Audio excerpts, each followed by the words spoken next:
రైతు రుణమాఫీ చేయడంలో కాంగ్రెస్ సర్కార్ పూర్తిగా విఫలమైందన్నారు మాజీ మంత్రి శ్రీనివాస్ గౌడ్. రైతు రుణమాఫీ, రైతు భరోసా పూర్తి చేయకపోతే మరింత ఉద్యమిస్తామన్నారు. ఈ మేరకు మహబూబ్ నగర్ జిల్లా కేంద్రంలో నిరసన కార్యక్రమం చేపట్టారు. ఎటువంటి షరతులు లేకుండా 100% రుణమాఫీ చేయాలంటున్న మాజీ మంత్రి శ్రీనివాస్ గౌడ్తో మా ప్రతినిధి Naresh face to face. Demand చేస్తూ బీఆర్ఎస్ పార్టీ ఉమ్మడి మహబూబ్ నగర్ జిల్లా వ్యాప్తంగా ధర్నా కార్యక్రమాలు చేపట్టింది. మహబూబ్ నగర్ జిల్లా కేంద్రం తెలంగాణ చౌరస్తాలో మాజీ మంత్రి శ్రీనివాస్ గౌడ్ ధర్నా కార్యక్రమంలో పాల్గొన్నారు. అన్న, క్షేత్రస్థాయిలో రైతులకు రుణమాఫీ కాలేదు. అసలు గ్రామాల్లో తిరుగుతున్నప్పుడు కానీ ప్రజల క్షేత్రంలో వెళ్తున్నప్పుడు కానీ ఏం చెప్తా ఉన్నారు రైతు ఎదను కొట్టుకుంటున్నాడు, గుండెని కొట్టుకుంటున్నాడు. మా గుండె అయిపోతుంది సార్. ఈ 10 ఏళ్లలో రైతు బంధు, రైతు బీమా ఇవన్నీ వచ్చినందుకు, పంటలు వండి కరెంట్ వచ్చినందుకు మేము బతికినాం. ఇక బతుకుతాం రా మనం. మేమైతే ఇట్లా మా బతుకులు ఇట్లా అయిపోయి మా పిల్లలన్నా మంచిగా బతుకుతారు అనుకున్నాం. కానీ మాకు పిడుగుపడ్డట్ల వార్త ఇంటిం సార్. గవర్నమెంటు నమ్మిరి, ఓట్లు వేసిరి, గవర్నమెంట్ వస్తుంది అనుకున్నాం. 9 తారీఖున చూస్తే ఈ రోజు వరకు 9 నెలలే రావట్లేదు. రుణమాఫీ కాదు, రైతు బంధు కూడా బంద్ అవుతుంది సార్ అనే గోసలు ఉన్నారు ప్రతి గ్రామంలో. ముఖ్యంగా కాంగ్రెస్కి ఓటు వేసిన ఉన్నారు కదా, వాళ్ళు ఇంకా బాధపడతారు. కాంగ్రెస్ పార్టీ వాళ్ళు కూడా బాధపడుతూ ఉన్నారు. మేము కాంగ్రెస్ పార్టీ ఇంత చేస్తా అన్నప్పుడు మా పార్టీకి మేము ఓటు వేసుకుందాం అనుకున్నాం, కానీ ఇట్లయితే అనుకోలేదు సార్ అనుకున్నాం. సీఎం సొంత జిల్లాలో కూడా ఇటువంటి పరిస్థితి నెలకొంది. దీనిపై బీఆర్ఎస్ పార్టీ ఎట్లా ముందు కదా? ఇప్పుడు రుణమాఫీ అంతటా ఉండదు. సీఎం గారి సొంత జిల్లాకి స్పెషల్ జీవో ఉండదు కదా. ఒకవేళ టెంపరీగా మాఫీ చేసినట్టు చేసినా ప్రజలు ఊరుకోరు కదా. వేరే మంత్రులు, వేరే ఎమ్మెల్యేలు ఊరుకోరు కదా. మీరు ఎట్లా మాఫీ చేసుకుంటారు, మాకు ఎట్లా మాఫీ చేయరు? రాజకీయ అలజడే వస్తుంది. నువ్వు ఒక్కడ చేసుకొని ఎట్లా అని చెప్పి గవర్నమెంటే పడిపోయే పరిస్థితి వస్తుంది. కనుక ఒక్క నియోజకవర్గం చేసుకునికి రాదు. ముఖ్యమంత్రి గారి జిల్లాలోనే అంతమంది రైతులు ఉన్నారు, రుణం తీసుకొని రుణం రానోళ్ళు ఉన్నారంటే అది ఉదాహరణ సరిపోతుంది. ఆడే కాదు, ఎందుకు మంత్రులు ఒక 15 రోజులు గ్రామాలలో దీని మీద సబ్జెక్ట్ తిరగమని చెప్పండి. రుణమాఫీ అయింది, ఎవరు రాలే రాండే మాకు చెప్పండి, ఇస్తాం ఇప్పుడే అని చెప్పి రమ్మనండి. లేదు జిల్లా హెడ్ క్వార్టర్లో కూర్చోమని జిల్లా మొత్తానికి పిలిపివ్వమని చెప్పండి. రానోళ్ళందరూ రాండి, లైన్ కట్టుకొని పాస్బుక్లు తీసుకొని రాండి. ఎంతమంది ఎంత కిలోమీటర్లకు లైన్లు చూడండి.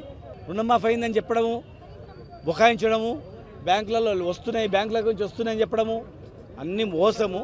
ఆంక్షలు పెట్టడం పెద్ద మోసం. లక్షలాది మంది రైతులకు రుణమాఫీ కాలేదు. మరోవైపు రైతు బంధు, రైతు భరోసా కూడా 15,000 అని చెప్పి ఇప్పటివరకు ఒక్కరికి కూడా జమ చేయనటువంటి పరిస్థితి ఉంది. దీని మీద బీఆర్ఎస్ పార్టీ భవిష్యత్ కార్యాచరణ ఎట్లా ఉండబోతుంది? ఇగో మాది రైతుల ప్రభుత్వం.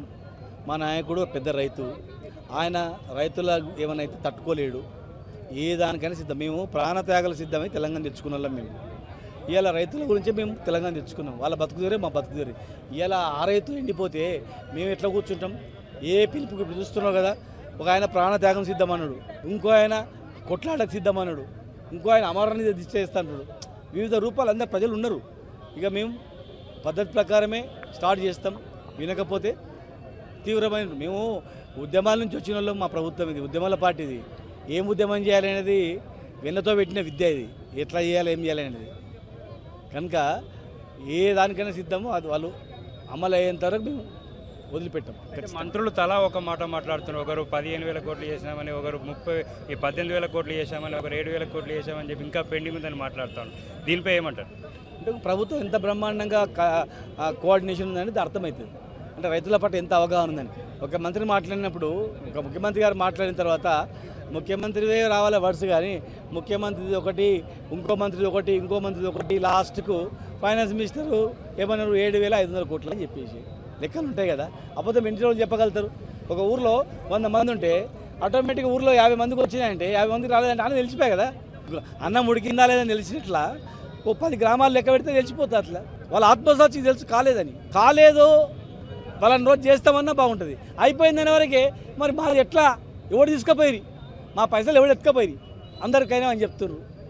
ఇళ్ళ భార్యలు కూడా నువ్వు రుణమాఫీ ఎవరికి వచ్చినావు, పైసలు తిన్నావా, తాగినావా, దానం చేసినావా, ఎక్కడ పోయినాయి, రుణమాఫీ అయిందని టీవీలో కనబడుతుంది. నువ్వేమో కాలేదంటున్నావు, నిజం చెప్తున్నావు, అబద్ధం చెప్తున్నావు. ఊర్లలో ఇళ్ళ పంచాయతీ కూడా అవుతున్నాయి.